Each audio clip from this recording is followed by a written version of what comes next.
Olá, tudo bem? Vamos falar um pouco sobre o Supremo Tribunal Federal, a Corte Maior do Judiciário. Está aí nas mídias, todos os dias, assuntos. Mas você conhece bem o Supremo? Deixa eu te falar. O Supremo Tribunal Federal é composto por 11 ministros. 11 ministros que são indicados pela Presidência da República, passam por uma sabatina no Senado Federal e acabam sendo investidos para um mandato até os 75 anos de idade. Isto mesmo, 75 anos de idade, quando aí sim se aposentam e encerram a sua atividade dentro daquele Supremo. Interessante falar que no serviço público a aposentadoria compulsória se dá aos 70 anos. Com 70 anos de idade, os servidores se aposentam.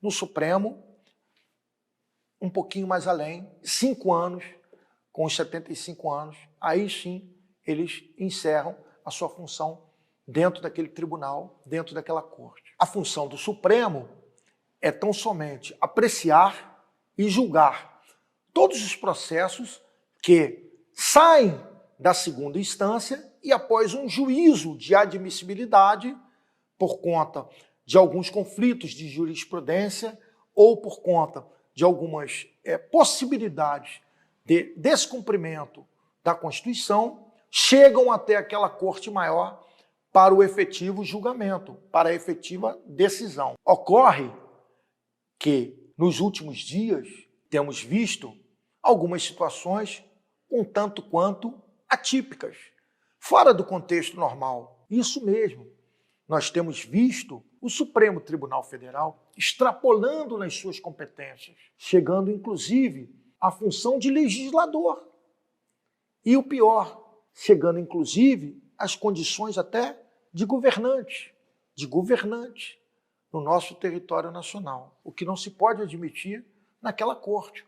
Afinal de contas, é um poder do judiciário, não é um poder executivo e não é um poder legislativo. Um poder harmônico, independente do judiciário, que tem a missão de apreciar e julgar os processos que para lá são enviados. Nada mais do que isso. Esta situação tem sido muito ruim para a administração pública federal, porque acabam se criando uma série de animosidades e desarmonia entre os poderes legislativo, executivo e o próprio judiciário. Porque, na verdade, o que se observa é que se interfere na competência de um poder em relação ao outro. E as animosidades vão acontecendo e o maior prejudicado é o próprio cidadão brasileiro. Nós temos visto ultimamente o Supremo Tribunal Federal com ações na questão das fake news, na questão de nomeações em ministérios e secretarias e na questão de apurações de crimes, de ameaças contra os próprios integrantes do Supremo.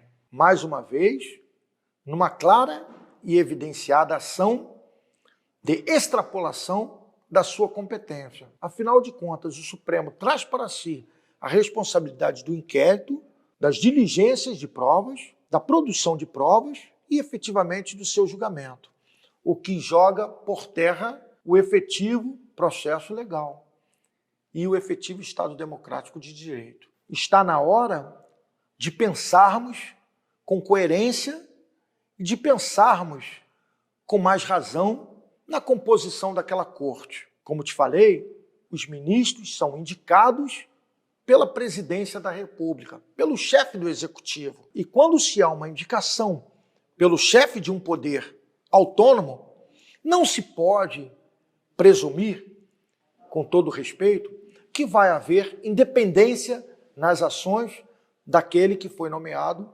pelo chefe do Executivo. Pode haver harmonia, mas dificilmente haverá a imparcialidade nos seus julgamentos.